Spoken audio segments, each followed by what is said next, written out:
दोस्तों, आप सभी लोगों का हार्दिक स्वागत है हमारे YouTube चैनल पे। तो कैसे हैं आप लोग? आज हम बात करने जा रहे हैं आर्हेनियस थ्योरी एसिड बेस के बारे में, जो कि बहुत ही सिंपल है। ठीक है, तो आइए देखते हैं। ओके, तो आर्हेनियस चचा ने क्या बताया एसिड और बेस को, वो पहले हम देख लेते हैं। ये जो तीनों थ्योरी मैंने बताई है इससे पहले लेक्चर में, पहले वीडियो में मैंने बताया था कि यहाँ पे तीन थ्योरी के बारे में हम पढ़ने वाले हैं। आर्हेनियस थ्योरी एसिड बेस की, Brønsted-lorry theory and last one क्या था, लेविस एसिड बेस थ्योरी। तीनों ने मिलकर हमें गुमराह किया एक्चुअली देखा जाए तो। जैसे लोग हिंदू मुस्लिम करते हैं तो सब इंसान ना, तो ऐसे है तो एसिड, और तीनों ने मिलकर हमें गुमराह किया हुआ है। आप बच के रहना, समझे कि नहीं? देखते हैं अभी चाचा ने क्या बताया है। ओके, तो आर्हेनियस चचा ने बताया है एसिड को कि आप जब किसी सब्सटेंस को, ठीक है, वाटर में डिजोल्व करते हो तो वो H+ आयन प्रोड्यूस करना चाहिए। इन्होंने वाटर के अंदर ही बताया है। ये तो लिमिटेशन हो गई। गैसियस स्टेट के बारे में तो बताया नहीं कि गैस में कोई कंपाउंड होगा तो वो भी H+ आयन प्रोड्यूस कर सकता है। तो ये थ्योरी तो पहले ही फेल हो गई, बट आपको पढ़ना पड़ेगा। इसका लिमिटेशन मैं बाद में बताता हूँ, फिलहाल डिफिनेशन ही सुन लो। So this theory explains about substance when dissolve in water और we can say aqueous solution forming H+ ion and OH- ion. अगर एसिड तो H+ आयन देगा और बेस है तो OH- आयन देगा। सिंपल सी बात है, ठीक है ना? देख लेते हैं definition. It is defined as hydrogen containing substance, मतलब वो सब्सटेंस हाइड्रोजन कंटेन करना चाहिए, ठीक है ना? विच व्हेन डिजॉल्व्ड इन वाटर और एनी एक्वस सॉल्यूशन। यहाँ पे एनी एक्वस सॉल्यूशन का मतलब है कि कोई दो चीजें, एक सॉल्वेंट होना चाहिए, एक सोल्यूट होना चाहिए। सॉल्वेंट आपका वाटर ही होना चाहिए, मतलब एसिड एंड वाटर का मिक्सअप, बेस और वाटर का मिक्सअप भी हो सकता है, उसको भी हम एक्वस ही बोलते हैं। मोस्टली एक्वस सॉल्यूशन वाटर भी बोला जाता है, ठीक है ना? Produces H+ ions. देख लेते हैं हम यहाँ पे। ये मैंने ले लिया वाटर, इस वाटर में मैंने डिजोल्व किया, क्या डिजोल्व किया? HCl को मैंने इसमें ऐड किया वाटर के अंदर। यहाँ पे H2O है, तो क्या आएगा? H+ और Cl- आयंस यहाँ पे प्रोड्यूस होंगे। एक नहीं, बहुत सारे होंगे, ठीक है? तो फिलहाल मैंने आपको बता दिया है कि यहाँ पे जो प्रोड्यूस हो रहा है H+ आयन भी हो सकता है वो, और Cl- आयन हो। तो यहाँ पे सिर्फ उन्होंने H+ आयन पे ज्यादा फोकस किया हुआ है, किन्होंने? आर्हेनियस ने, कि अगर कोई भी सब्सटेंस हाइड्रोजन एटम कंटेन किया हुआ है वाटर में डालने पर H+ आयन प्रोड्यूस करे, ठीक है? तो हमको इस पे फोकस करना है, Cl पे फोकस नहीं करना है। ओके, दूसरा है बेस। HCl को हटा दो, यहां पे ले लो NaOH। क्या बताया? पढ़ लेते हैं बेस के लिए क्या बताया, देख लेते हैं। It is defined as substance that contains OH group, मतलब किसी भी सब्सटेंस में जब OH ग्रुप होगा, ठीक है, होने के बाद दूसरी बात क्या बताई? Produces OH- ions in aqueous solution. मतलब कोई भी सब्सटेंस अगर OH कंटेन किया हुआ है, सिर्फ कंटेन ही नहीं करना चाहिए, वाटर में डालने के बाद वो OH- आयन प्रोड्यूस करना चाहिए। समझा कि नहीं? फॉर एग्जांपल, अब बोलोगे आप CH3COH, इसमें भी तो है OH, एसिटिक एसिड, और आप क्यों भूल जाते हो? ये आपको पहली बात तो एसिड है, और ये एसिटिक एसिड OH निकालता नहीं है, H आयंस, मतलब ये एसिड है तो H+ आयन निकालेगा, तो भूलना मत। तो इसने दो बात बोली है, कंटेन भी करना चाहिए OH as well as in water. जब वाटर में उसको ऐड करोगे, डिजोल्व करोगे, तो OH- आयन रिलीज। तो बोलोगे आप सर एसिटिक एसिड भी तो OH कंटेन किया, ये भी बेस हो गया, एसिड बेस दोनों।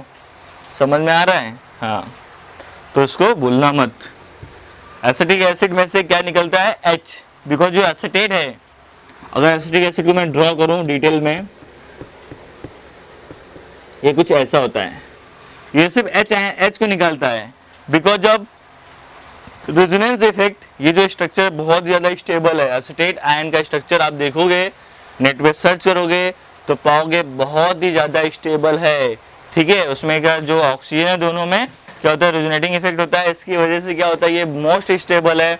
ये ऑक्सीजन ये वाला ऑक्सीजन निकालेगा नहीं, हमेशा H+ आयन निकालेगा, इसलिए इसको एसिड भी बोल सकते हैं हम लोग। इसको भी हम लोग क्या बोल सकते हैं, आर्हेनियस एसिड बोल सकते हैं। देख लेते हैं एग्जाम्पल सब दोनों के, ठीक है। चलो डिफिनेशन का स्क्रीनशॉट ले लो, फिर मैं आपको बताता हूँ। चलो बात करते हैं दोनों के एग्जाम्पल्स की, एसिड एंड बेस के। चलो सबसे पहले अब एसिड के एग्जाम्पल लिए जाए, ठीक है। तो एसिड में सबसे ज़्यादा स्ट्रॉन्ग अगर बात की जाए तो हाइड्रोक्लोरिक एसिड होता है स्ट्रॉन्ग एसिड। अगर हाइड्रोक्लोरिक एसिड को हम वाटर में ऐड करते हैं, डिजोल्व करते हैं, ठीक है ना, तो क्या होगा यहाँ पे कंप्लीट डिसोसिएशन होगा बिटवीन HCl, तो H+ आयन फॉर्म्ड होगा plus chlorine, chloride ion, not chlorine, ठीक है। तो ये दोनों चार्जेस दिख रहे हैं आपको, पॉजिटिव एंड निगेटिव, ठीक है। ये रही बात स्ट्रॉन्ग एसिड की। अब एक ले लेते हैं हम लोग वीक एसिड। वीक एसिड में सबसे ज़्यादा फेवरेट है फीचर्स का वो है एसिटिक एसिड, अब सभी को पता है, उसे विनेगर भी बोलते हैं। एसिटिक एसिड क्योंकि वीक है, ये कंप्लीट डिसोसिएट नहीं होगा, इसलिए यहाँ पे इक्विलिब्रियम शिफ्ट हुआ है। और आपको पता ही है एसिटिक एसिड के बारे में, ये वीक इलेक्ट्रोलाइट है, वीक एसिड है, ये स्ट्रॉन्ग इलेक्ट्रोलाइट है, स्ट्रॉन्ग एसिड है। सिंगल एरो, डबल एरो, ये दोनों बहुत ज़्यादा इंपॉर्टेंट हैं। कभी भी जब आपका इलेक्ट्रोलाइट स्ट्रॉन्ग हो, ठीक है, तो आपका एरो सिंगल होना चाहिए। अगर आपका इलेक्ट्रोलाइट वीक हो तो यहाँ पे इक्विलिब्रियम शिफ्ट हुआ between ions and unionised species. तो यहाँ पे आयंस क्या फॉर्म होंगे, मैं हाइड्रोजन फर्स्ट ऑफ ऑल लिख देता हूँ H+ प्लस एसिटेट आयन, ये CH3COO माइनस जो होता है वो एसिटेट आयन है, जो कि बहुत ही ज़्यादा स्टेबल होता है, ठीक है। ये दो एग्जांपल्स हो गए। और एग्जांपल्स की बात की जाए तो हम लोग ले सकते हैं सल्फ्यूरिक एसिड। चलो एक एग्जांपल और लिया जाए सल्फ्यूरिक एसिड का, जो कि बहुत ज़्यादा स्ट्रॉन्ग है। सल्फ्यूरिक एसिड हो गया, नाइट्रिक एसिड हो गया, तो यहाँ पे सिंगल एरो होगा। यहाँ हर एक जगह पे हम लोग को एक्वस पुट करना इंपॉर्टेंट हो जाता है, क्योंकि हम लोग क्या पढ़ रहे हैं, acid base theory of Arrhenius, है ना, थ्योरी के बारे में पढ़ रहे हैं। तो यहाँ पे हर जगह पे एक्वस लिखना इंपॉर्टेंट होता है, क्योंकि आर्हेनियस ने जो थ्योरी बताई है एसिड बेस की, वो सिर्फ और सिर्फ एक्वस सोल्यूशन के लिए बताई है। तो आर्हेनियस चाचा ने सिर्फ एक्वस सोल्यूशन में बताया है, जबकि अगर देखा जाए तो PH3, फॉस्फीन और अमोनिया, ये दोनों गैसेज स्टेट में भी सेम प्रॉपर्टी शो करते हैं, मीन्स हाइड्रोजन डोनेट करते हैं, मतलब एसिडिक नेचर हैं। और अगर बात की जाए अमोनिया में, अमोनिया तो बेस है, बाद में बात करेंगे, समझ में आ रहा है सभी को, ठीक है। तो ये दोनों क्या हो गए हमारे एसिडिक, ये तीनों जो भी हैं हमारा सब एसिडिक हैं, एसिडिक सब्सटेंस हैं, स्ट्रॉन्ग इलेक्ट्रोलाइट हैं। ये दोनों तो स्ट्रॉन्ग है, ये वीक है तो डबल एरो, समझ में आ रहा है। फॉरवर्ड रिएक्शन है, रिवर्स रिएक्शन, दोनों यहाँ पे साइन यहाँ पे दिया हुआ है। सल्फ्यूरिक एसिड स्ट्रॉन्ग होता है, तो हम लोग यहाँ पे एक्वस लिखेंगे, और यहाँ पे क्या होगा 2 H+ आयंस फॉर्म्ड होंगे, ठीक है ना। और रिमेनिंग पार्ट क्या होगा, यहाँ पे 2 हाइड्रोजन निकले तो सल्फेट बनेगा, जो चार्ज आएगा वो सल्फेट बनेगा, ठीक है ना। तो ये रहे हमारे कुछ एग्जांपल्स ऑफ आर्हेनियस एसिड के।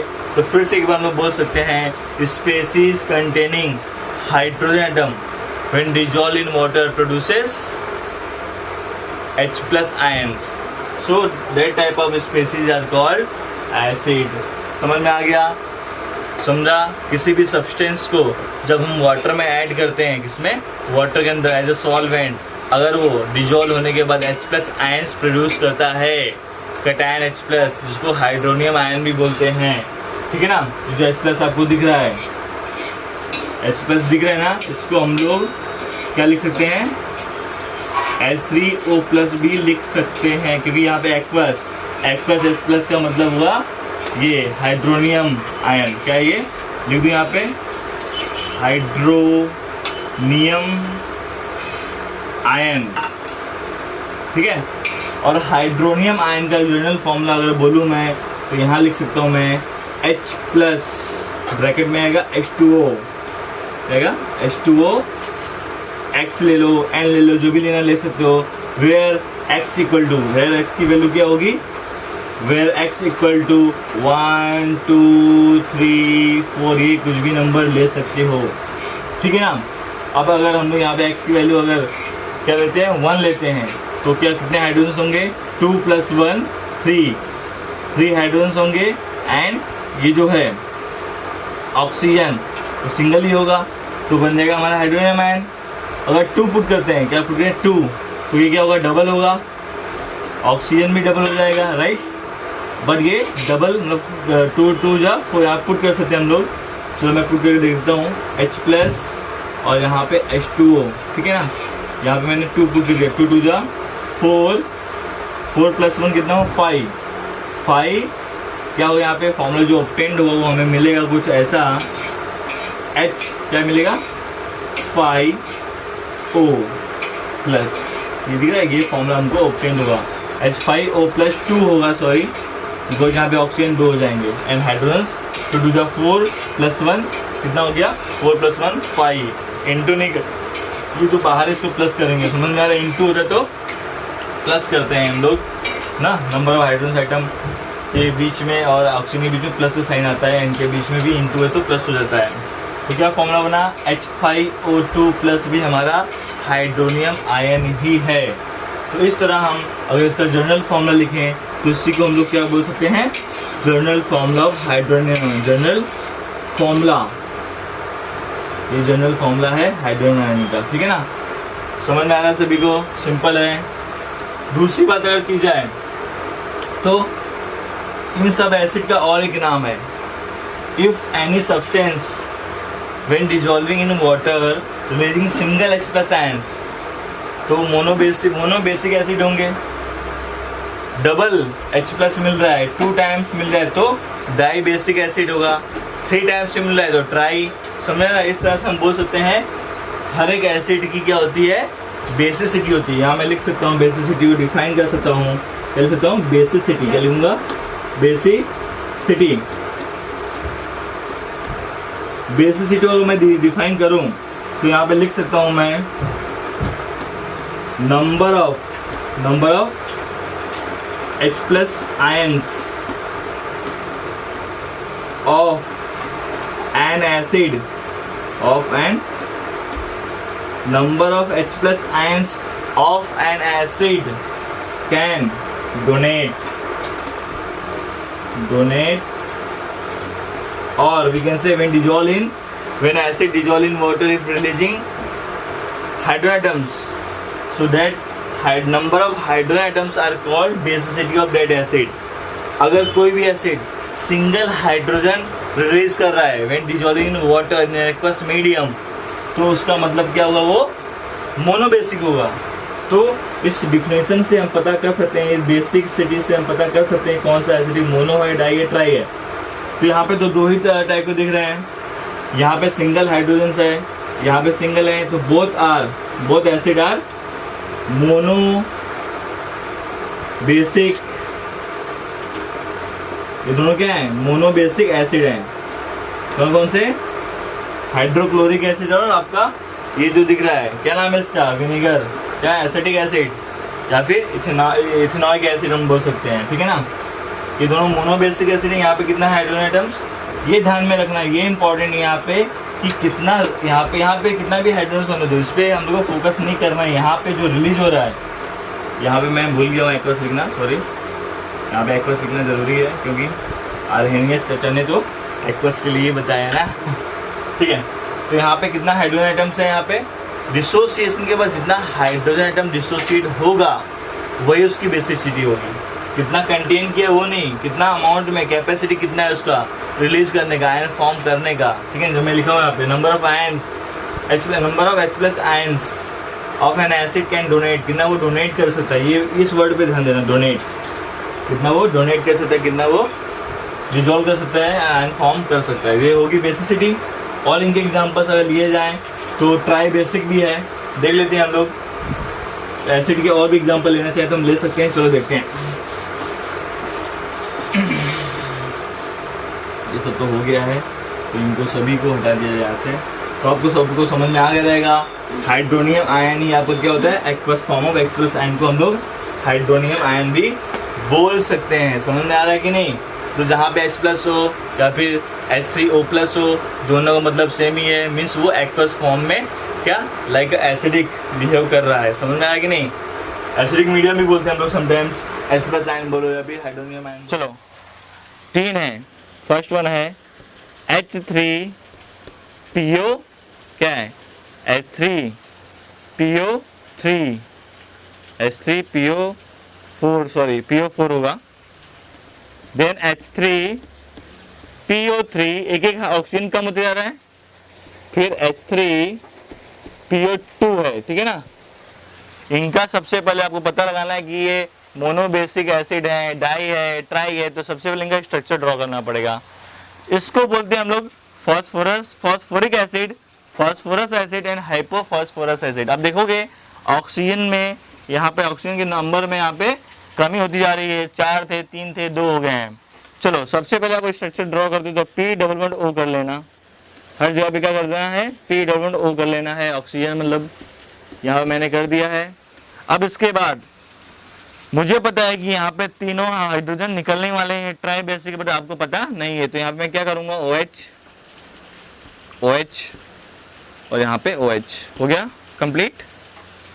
कितने ऑक्सीजन हो गए, 1 2 3 4 और 3 हाइड्रोजन और 1 फॉस्फोरस, राइट है, वेरी गुड। नेक्स्ट, अब जैसे कि ऑक्सीजन कम होते जा रहा है, इसका मतलब जितना ऑक्सीजन कम होते जाएगा उतना हाइड्रोजन डायरेक्टली P से अटैच होगा। यहाँ पे सिर्फ 2 ही ग्रुप के पास हाइड्रोक्सी ग्रुप अवेलेबल होगा, एक जो होगा वो यहाँ पे H हो जाएगा। लास्ट वाले के पास आप देखोगे यहाँ पे कितना, एक ही OH ग्रुप होगा अटैच और 2 यहाँ पे हाइड्रोजन डायरेक्टली अटैच होंगे।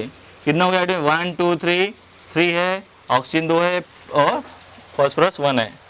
ये तीनों स्ट्रक्चर हैं। अगर मैं इसको ऐसा करूं सेपरेट, तो आपको थोड़ा डिफिकल्टी होगी, तो देख सकते हो ये तीनों स्ट्रक्चर में आपको देख रहे हो यहाँ पे कि OH ग्रुप 3 बार है, hydrogen atom attached to more electronegative atom oxygen, यहाँ पे 2 के पास है, यहाँ पे सिर्फ 1 के पास है, ठीक है ना।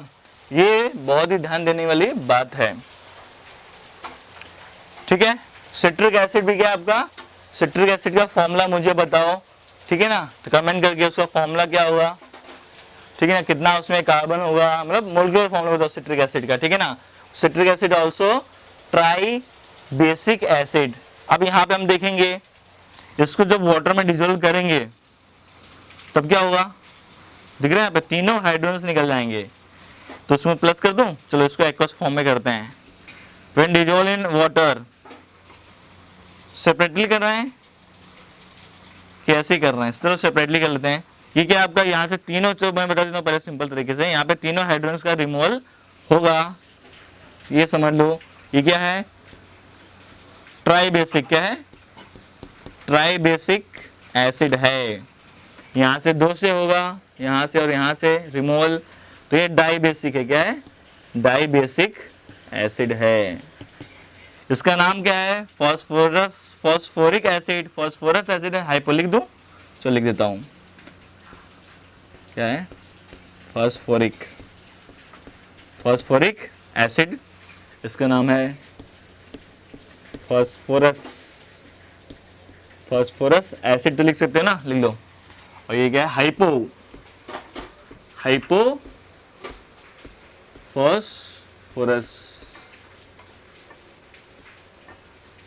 एसिड, ठीक है। एसिड लिख देता हूं मैं भी, एसिड और एसिड।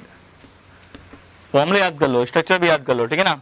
ये ट्राई बेसिक, ये डाई बेसिक, ये यहां से सिंगल हाइड्रोजन मिलेगा, निकलेगा, तो ये मोनो बेसिक एसिड है, मोनो बेसिक एसिड है, ठीक है ना। ट्राई बेसिक, डाई बेसिक और मोनो बेसिक, समझ में आ रहा है। चलो इनको एक्वस फॉर्म में कर लेते हैं, थोड़ा स्ट्रक्चर ड्रॉ कर लिए, ओके।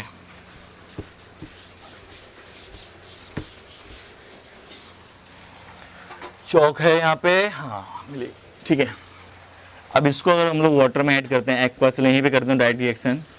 तो यहाँ पे क्या होगा, यहाँ पर हम पाएंगे फॉस्फोरिक एसिड में कि जो प्रोसेस हो रहा है वहाँ पे क्या होगा, यहाँ पे 3H+ मिलेंगे अपने को, प्लस रिलीज ऑफ, यहाँ पे 3H+ है तो यहाँ पे चार्जेस क्या आएगा, PO4 क्या आएगा, 3- आएगा, बिकॉज यहाँ पे 3 हाइड्रोजन रिमूव हुआ है तो 3- होगा।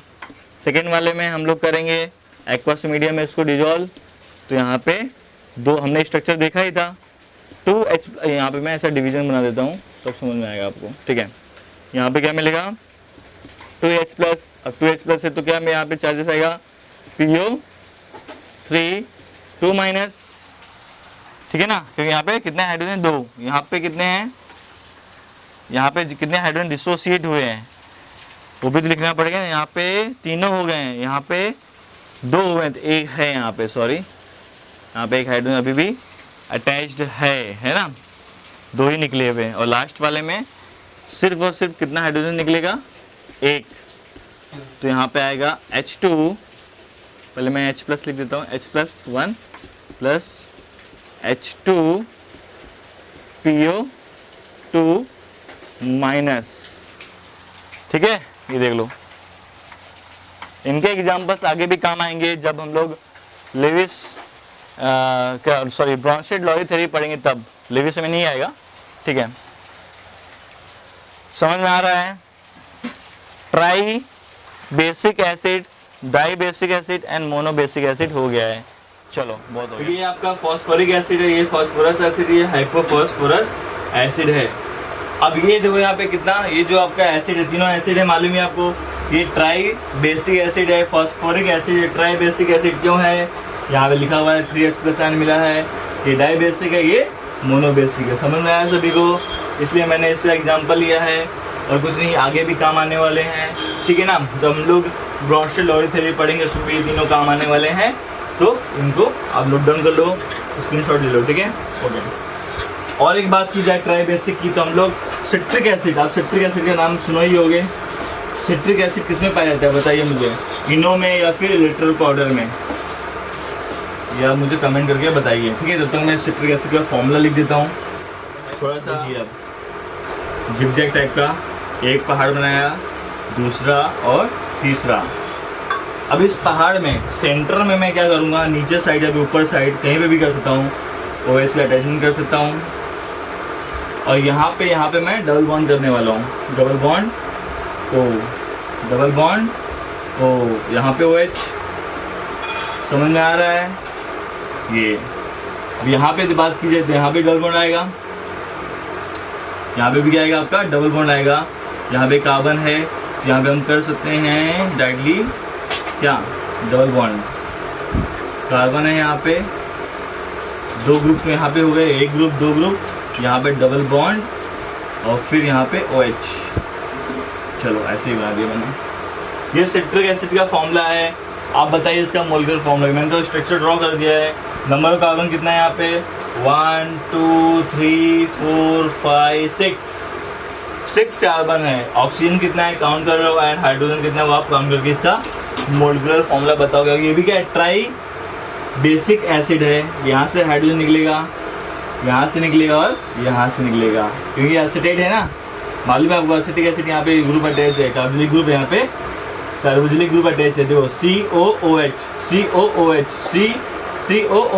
3 ग्रुप यहाँ पे हैं, इनमें से निकले, ये निकलने वाला जल्दी नहीं है, इसलिए व्हेन एक्वस फॉर्म में इसको डिजोल्व करेंगे तो ये कितना निकलेगा, हाइड्रोजन 3H+। इसलिए ये जो है आपका सिट्रिक एसिड, क्या ये सिट्रिक एसिड इज क्या है, try basic in nature, try basic है, ट्राई बेसिक एसिड बोल सकते हैं। चलो ये ध्यान रखना, ट्राई बेसिक एसिड है, ओके। अब बात कर लेते हैं हम नेक्स्ट, हम लोग बेस के बारे में कुछ, ये तो बहुत हो गया, एसिड के बारे में बहुत नॉलेज ले लिया हमने, अब तो बेस के भी ले लें। स्टार्टिंग में मैंने आपको बताया मैं रुक गया था, मैंने एसिड को डिजोल्व करके बताया था बीकर में, बेस के लिए मैंने थोड़ा सा बताना भूल गया था। जब बीकर में आप यहाँ पे भी चेंजेस कर देता हूँ, एसिड की जगह पे यहाँ पे क्या आएगा, बेस आएगा, क्या आएगा, बेस। स्टार्टिंग में मैंने आपको बताया था कि अगर इस बीकर में वाटर की क्वांटिटी है और यहाँ पे बेस लाइक NaOH ऐड करते तो वहाँ पे मैं रुक गया था, मैं एसिटिक एसिड को बताने लगा था। तो जब बेस को डिजोल्व करोगे तो यहाँ पे क्या Na प्लस और रिमेनिंग पार्ट क्या होगा OH माइनस आयन प्रोड्यूस होंगे एंड नंबर ऑफ टाइम्स। तो जितना आप लोगे उसके अकॉर्डिंग वो आयोनाइज होंगे एंड कंप्लीट आयोनाइजेशन होगा बिकॉज आपका NaOH का स्ट्रॉन्ग बेस है। समझ में आ रहा है? NaCl क्या है? NaCl नहीं, NaOH आपका स्ट्रॉन्ग बेस है और HCl आपका स्ट्रॉन्ग एसिड है। ये आप हमेशा ध्यान में रखना, ठीक है ना? It's very very important to all of you to समझना। ओके नेक्स्ट, अभी हम लोग इसके एग्जांपल्स ले लेते हैं। चलो एग्जांपल्स की बात की जाए अगर तो हम लोग इसमें एग्जांपल ले सकते हैं। सबसे पहले स्ट्रॉन्ग बेस का एग्जांपल लेते हैं। चलो तो स्ट्रॉन्ग बेस में क्या आएगा? स्ट्रॉन्ग बेस में तो NaOH आएगा। तो बेस को पहले डिफाइन कर लेता हूँ। क्या है बेस का definition? Any species, any simple language में स्पेसीज कंटेनिंग क्या? Containing OH group when dissolve in aqueous medium, aqueous solution क्या? डोनेटिंग क्या आएगा? डोनेट और रिलीजिंग प्रोड्यूसिंग कुछ भी ले सकते हैं। डोनेटिंग क्या? OH माइनस आयंस, ये डोनेट करेंगे। समझ में आ रहा है कि नहीं? मैंने बता दिया अगर किसी भी सब्सटेंस को जिसमें हाइड्रोक्सी ग्रुप हो, ठीक है ना, अगर हाइड्रोक्सी ग्रुप उसमें है तो जब उसको वाटर में आप डिजोल्व करोगे, एक्वस सोल्यूशन में डिजोल्व करोगे तो OH माइनस आयंस अगर प्रोड्यूस कर रहा है तो ये बेसिक नेचर होगा। तो बेस का एग्जांपल ले लेते हैं हम लोग सबसे पहले।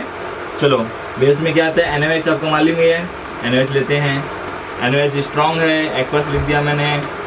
ये आर्हेनियस है, आर्हेनियस चाचा ने बताया है, कुछ थ्योरी बताई है, सबके बारे में बताया नहीं। गैसेस स्टेट के बारे में बताया नहीं उन्होंने, ना तो उन्होंने बताया कि जिस सब्सटेंस में OH और हाइड्रोजन आइटम नहीं होते हैं वो क्या, वो भी एसिडिक होते हैं, ये भी उन्होंने बताया नहीं है।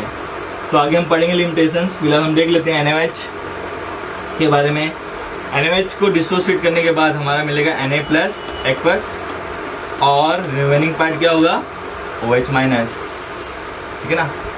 चलो नेक्स्ट और एक एग्जांपल लेते हैं। NaOH हो गया है और एग्जांपल अगर लें तो हम लोग डाई और ट्राई बेसिक की भी बात कर लेते हैं। अभी डाई बेसिक में हम लोग ले लेते हैं क्या? Calcium hydroxide. क्या? कैल्शियम हाइड्रोक्साइड, क्योंकि कैल्शियम का +2 चार्ज होता है, ये हाइड्रोक्सी ग्रुप 2 बार आएगा। ये एक्वस मीडियम मैंने इसको डिजोल्व किया, ठीक है। स्ट्रॉन्ग है, सिंगल एरो आएगा दोनों में, ये बहुत ही इंपॉर्टेंट है। एरो का साइन बहुत ज़्यादा इंपॉर्टेंट है कि ये स्ट्रॉन्ग है तो ये सिंगल एरो आएगा और वीक है तो डबल एरो आएगा, मीन्स इक्विलिब्रियम स्टेट होगा उसमें। तो यहाँ पे मैं क्या कर सकता हूँ, यहाँ पे कितने आयंस फॉर्म होंगे? कैल्शियम के ऊपर चार्ज आएगा 2+, ठीक है ना? सिंपल है, यहाँ पे 2+ आया चार्जेस इसके ऊपर, कैल्शियम के ऊपर। और यहाँ पे जो आयन होंगे तो कितने होंगे? 2OH ट्वाइस है, 2OH माइनस आएंगे। समझ में आ रहा है? जैसा कि बेसिसिटी था वैसे एसिडिटी भी होता है। तो हम लोग यहाँ पे एसिडिटी को डिफाइन कर लेते हैं। What is acidity?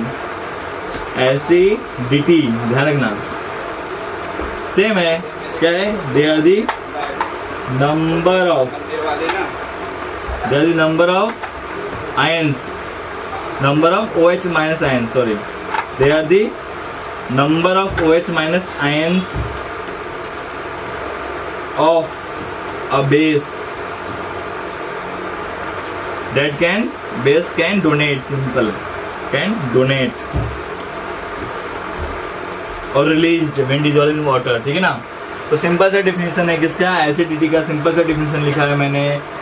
Capacity of any base, हाँ, it is the capacity of any base when dissolved in water releasing OH minus ions, और we can say number of OH minus ions of a base can donate, कितना वो donate कर पाते हैं। यहाँ पे कितना है? OH सिंगल है, यहाँ पे OH ट्वाइस है, तो ये आपका बन गया मोनो, क्या है ये आपका है मोनो एसिडिक बेस। इसको लिख सकते हैं हम लोग यहाँ, NaOH क्या है? मोनो एसिडिक एसिडिक लिखेंगे, mono acidic base.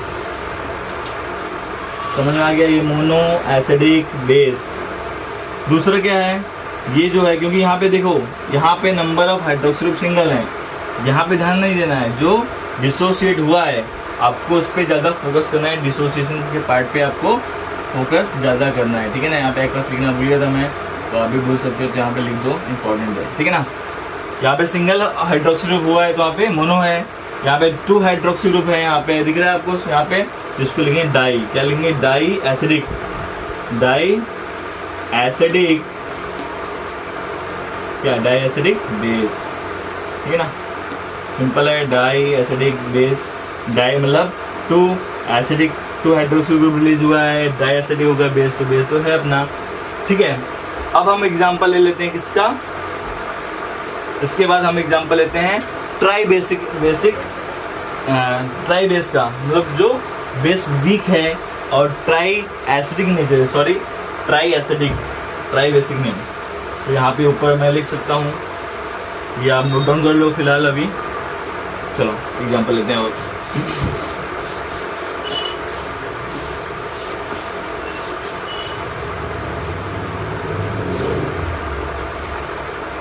Try basic में मैं ले सकता हूँ AlOH। ये तो वीक इलेक्ट्रोलाइट है बाबा, क्या है, वीक इलेक्ट्रोलाइट है। Aluminium hydroxide is a weak electrolyte, weak base. तो यहाँ पे डबल एरो आएगा, क्या आएगा, डबल एरो पुट हो गया यहाँ पे। एक्वस मीडियम मैंने पुट कर दिया है, बहुत एग्जांपल ले रहा हूँ मैं, यहाँ पे टाइम वेस्ट हो रहा है, चलो फटाफट करते हैं। यहाँ पे क्या आएगा, Al थ्राइस है तो Al3+ आएगा, एक्वस फॉर्म में रहेगा, ये किस में रहेगा, एक्वस फॉर्म में। OH 3 टाइम्स है, यहाँ पे OH थ्राइस ले लिया मैंने। ये क्या है, ये है ट्राई एसिडिक, क्या है, बेस है। We can say that aluminum hydroxide is a tri-acidic base because releasing 3 OH- ions. It is a weak base. ये क्या है, आपका वीक बेस है, स्ट्रॉन्ग बेस नहीं है। आप सर्च कर सकते हो। और आपके लिए एक होमवर्क है, आप मुझे बताइए कि आपका मैग्नीशियम हाइड्रोक्साइड के MgOH ट्वाइस, ये आपका वीक एसिड है, वीक बेस है, या फिर और स्ट्रॉन्ग बेस। ये आपका होमवर्क है। आप ये बताओगे कि ये जो है डाई बेसिक तो है, मिल रहा दिख रहा है आपको, हाइड्रोक्सी कितना है, ट्वाइस है, ट्राई बेसिक नहीं, ट्राई एसिडिक बेस है ये। बट आपको बताना ये है कि it is a weak base और स्ट्रॉन्ग बेस, वीक इलेक्ट्रोलाइट और स्ट्रॉन्ग इलेक्ट्रोलाइट, ये आपको बताना है कमेंट करके। तो आप नेट पे सर्च किए फटाफट, थोड़ी दिक्कत हो सकती है इसको सर्च करने में, प्रॉपर आंसर निकालने में, इसलिए मैंने आपको ये दिया है, ठीक है ना। तो रैया यहाँ पे बात कर ली हमने अभी तक, क्या, एसिडिटी के बारे में, बेसिसिटी के बारे में, ये रहा हमारा। अब हम बात करते हैं आगे इसके बारे में। दोस्तों ये रहे लिमिटेशंस आर्हेनियस के। आर्हेनियस ने सिर्फ एक्वस सॉल्यूशन में ही एसिड बेस को डिफाइन किया है, गैसेस मीडियम में तो क्या होगा उसके लिए कुछ बताया नहीं है। The theory explains acidic and basic character only in aqueous solution, ठीक है। दूसरा point, it can not explain HCl in gases state की वो भी एक एसिड है। ये सब क्या है, एसिडिक इन नेचर है, जिनके पास हाइड्रोजन, इन दोनों के पास तो हाइड्रोजन भी नहीं है, तो भी ये एसिडिक इन नेचर हैं।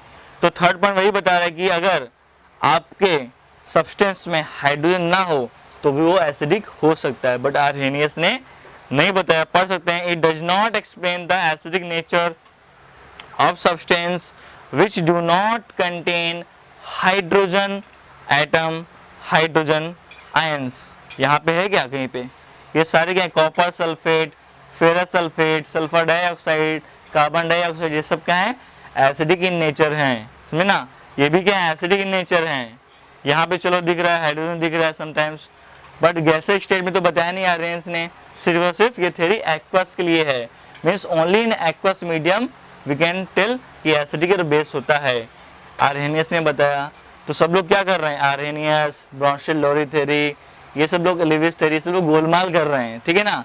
एसिड बेस को अलग तरीके से बताया हुआ है, बट कोई भी सही जानकारी नहीं प्रोवाइड कर रहा है। बट हम लोग फिलहाल हम लोगों को इन्हीं थ्योरी पे डिपेंड कर रहना पड़ेगा और इस तरह से हमने क्लासिफाई किया हुआ है। ठीक है, थर्ड पॉइंट हमने पढ़ लिया। जैसा थर्ड पॉइंट वैसा बेस के लिए भी है।